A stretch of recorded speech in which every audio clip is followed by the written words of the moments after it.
show you. And you tell me which one is true.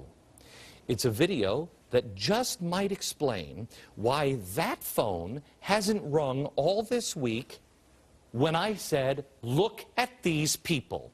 Again, this is Anita Dunn, June, or is it May or June? June of this year. Here it is. A lot of you have a great deal of ability. A lot of you work hard, put them together, and that answers the why not question. There's usually not a good reason. And then the third lesson and tip actually come from two of my favorite political philosophers, Mao Zedong and Mother Teresa, not often coupled with each other. But the two people that I turn to most to basically deliver a simple point, which is you're going to make choices. You're going to challenge. You're going to say, why not? You're going to figure out how to do things that have never been done before. But here's the deal. These are your choices. They are no one else's. In 1947, when Mao Zedong was being challenged within his own party on his plan to basically take China over, Chiang Kai-shek and the nationalist Chinese held the cities. They had the army, they had the Air Force, they had everything on their side. And people said, how can you win? How can you do this? How can you do this? Against all of the odds against you. And Mao Zedong said, you know, you fight your war and I'll fight mine. And think about that for a second.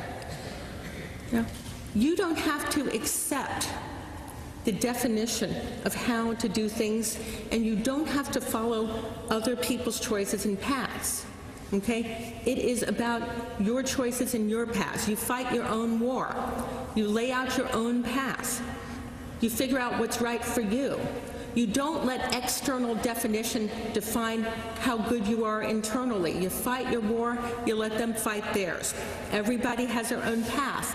And then Mother Teresa, who, upon receiving a letter from a fairly affluent young person who asked her whether she could come over and help with that orphanage in Calcutta, responded very simply, go find your own Calcutta.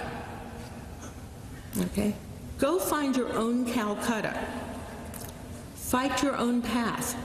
Go find the thing that is unique to you, the challenge that is actually yours, not somebody else's challenge. One of the things that we see, the Obamas, both of them, Michelle and Barack, came out of backgrounds as community organizers. Stop. Working.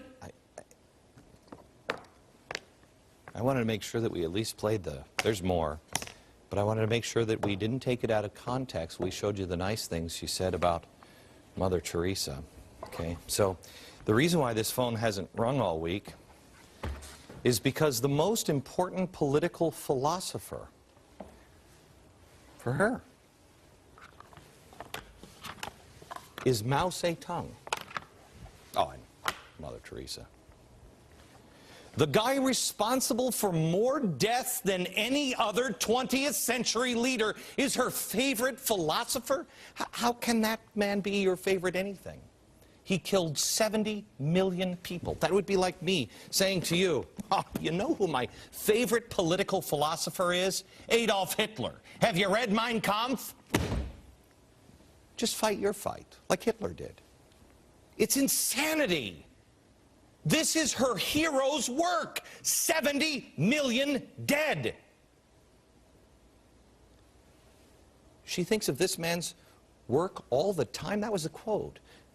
Could you please put the gulags back up here? Could you please put the images back up here of China, please? While I remind you, the gulags, not that picture.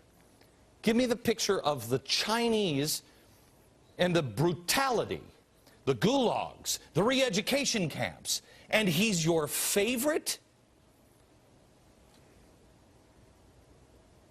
America?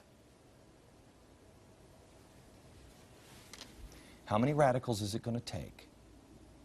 How many radicals surrounding our president will it take before you understand that when the president says he wants to transform the country, oh, he he wants to transform it all right.